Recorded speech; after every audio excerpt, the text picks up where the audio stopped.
шашуми ноябри соли 1994 ба тариқи райпурсии умумхалқӣ бори нахуст дар таърихи халқи тоҷик Конститутсияи Ҷумҳурии Тоҷикистон қабул гардид. Ба хотири гиромидошти ин санаи таърихӣ, мувофиқи Қонуни Ҷумҳурии Тоҷикистон, шашуми ноябр рӯзи Конститутсияи Ҷумҳурии Тоҷикистон ҷашн гирифта мешавад. қабули Конститутсия яке аз дастовардҳои замони соҳибистиқлолӣ ба шумор рафта, баҳри бунёди давлати демокративу ҳуқуқбунёд, дунявӣ ва ягона замина фароҳам овард, тавре ки асосгузори сулҳу ваҳдати миллӣ, пешвои миллат, президенти мамлакат муҳтарам Эмомалӣ Раҳмон таъкид намудаанд, қабули Конститутсияи Тоҷикистон, ки дар роҳи бунёд ва рушди давлати навини тоҷикон нақши сарнавиштсоз дорад, яке аз дастовардҳои бузурги даврони истиқлол мебошад. Конститутсияи Ҷумҳурии Тоҷикистон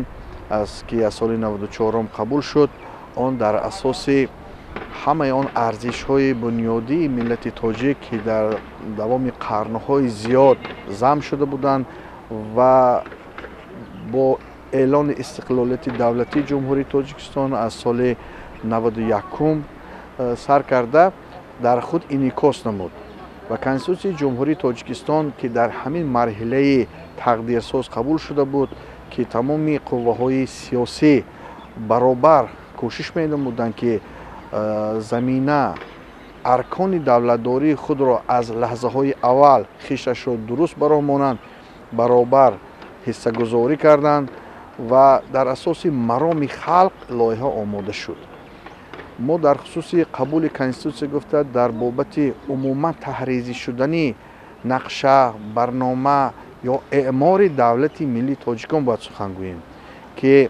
Конститутсия маҳз инъикоскунандаи асосҳои ҳуқуқии он аст. бунёди ҷомеаи демократӣ, ҳуқуқбунёд ва иҷтимоӣ мақсад ва вазифаи асосии давлат буда, кафолати амалӣ гардондани онҳо дар Конститутсия муқаррар карда шудааст. имрӯз бо шарофати истиқлолияти давлатӣ ва қабули Конститутсия дар мамлакат ҳуқуқу манфиатҳои шаҳрвандон ҳифзу ҳимоя гардида, тамоми соҳаҳои хоҷагии халқ бо маром рушд намуда истодааст. мардуми тоҷик Конститутсияро бахтномаи миллат медонанд ва дар доираи он фаъолият намуда, дар рушди Тоҷикистони соҳибистиқлол саҳми арзанда мегузоранд. баъди соҳибистиқлол гардидани Ҷумҳурии Тоҷикистон, дар қатори дигар санадҳои меъёрии ҳуқуқӣ ки қабул карда шуд, пеш аз ҳама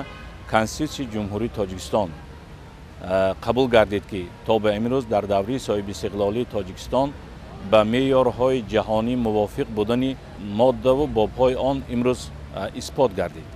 ва нақши Конститутсияи Ҷумҳурии Тоҷикистон дар даври соҳибистиқлолии Ҷумҳурии Тоҷикистон барои таҳкими пояҳои ҳуқуқӣ ва ба меъёрҳои байналмилалӣ мувофиқ кардани он хеле мувофиқ мебошад. дар даври соҳибистиқлолии Ҷумҳурии Тоҷикистон нақши Конститутсия аз он иборат аст, ки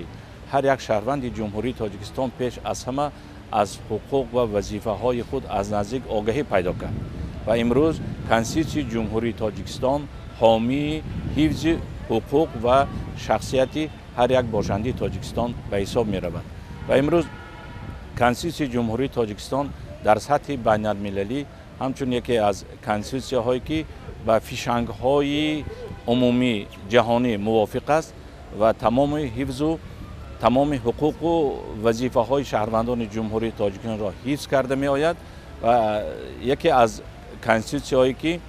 ба меъёрҳои байналмилалӣ мувофиқ аст эътироф гардидааст. соҳибназарон чунин мешуморанд, ки омӯхтан, донистан, эҳтиром гузоштан ва риоя намудани Конститутсия, ин санади сарнавиштсоз, вазифаи ҳар шаҳрванди мамлакат аз хурд то бузург мебошад. ба таъкиди онҳо Конститутсия пояҳои давлати моро устувор нигоҳ медорад ва роҳи моро ба сӯи ҷомеаи пешрафта, давлати тараққӣ карда ва зиндагии ободу озод ҳамвор месозад. имсол аз қабули Конститутсия 29 сол пур мешавад. дар тӯли ин солҳо Конститутсия дар пойдории сулҳу субот ва ҳифзи ҳуқуқу манфиатҳои шаҳрвандон нақши арзанда гузошта истодааст.